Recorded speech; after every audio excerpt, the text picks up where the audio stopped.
喺嗰個 moment 嚟講咧，黑色衫我係唔敢着嘅。顯眼咯。咧人哋揸車就 show 得出啫嚇，我就唔係啊，我都 show 得出係睇下有冇彈下彈下咁樣。大家好，我係 Ken，咁我嚟緊都會繼續去分享我同客戶之間嘅故事啦。如果大家有興趣，記得去留意我哋嘅新片啦。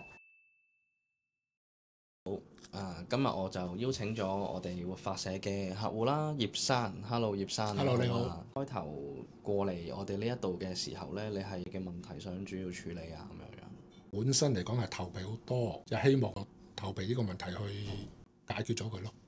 咁你其實一開頭點樣認識到我哋活發社咁樣？因為我記得我第一次見你嘅時候，你係同你太太啦，咁你就上咗嚟我哋公司度，你就好搞笑，你攞住張宣傳單張咁去問我哋即係啲服務嗰啲嘢。第一次係去佐敦嘅，當晚喺佐敦離開嗰陣時，喺 lift 口就撞到佐敦嗰個同事，咁啊用我簡單嘅手語同佢溝通咗，又覺得幾有趣喎咁樣，咁變咗個印象又深刻咗咯。由某一日啦，跟住咧就嚟到觀塘呢個宏富呢度啦，食個午餐，諗住走噶啦。咁我太太就話：咦，呢度13樓有一間活發社喎，咁樣亦都去睇啦。因為喺嗰個 moment 嚟講咧，黑色衫係唔敢着嘅。顯眼咯。係咧，人哋揸車就 show 得出啫嚇。我就唔係啊，我都 show 得出係睇下有冇頭皮嘅。咁一有咧就即刻咁樣，好似好若無其事咁彈下彈下咁樣，咁變咗個人係冇乜自信。13樓呢度咧，咁啊撞到你啦。當其時你啊，亦都係同我做嗰個頭皮檢查。頭皮檢查分析得幾好，就係話嗰個頭皮係點咁樣。不如試下啦，因為嗰陣時係咪有個推廣價？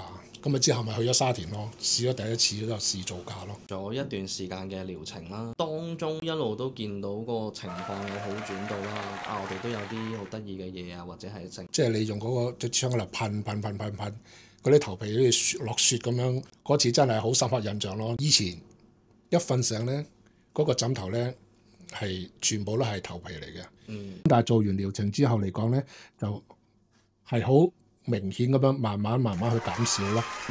3幾個月啦，其實我見到你個狀況其實一路已經係叫做都好咗好多㗎啦。只不過即係經過呢件事之後，你有冇覺得其實護理頭皮其實好緊要？係好緊要㗎。因為之前嚟講諗，男人老狗咁冇乜所謂啦，咁洗完頭咁樣吹一乾佢咁咪算啦，幾粒頭皮。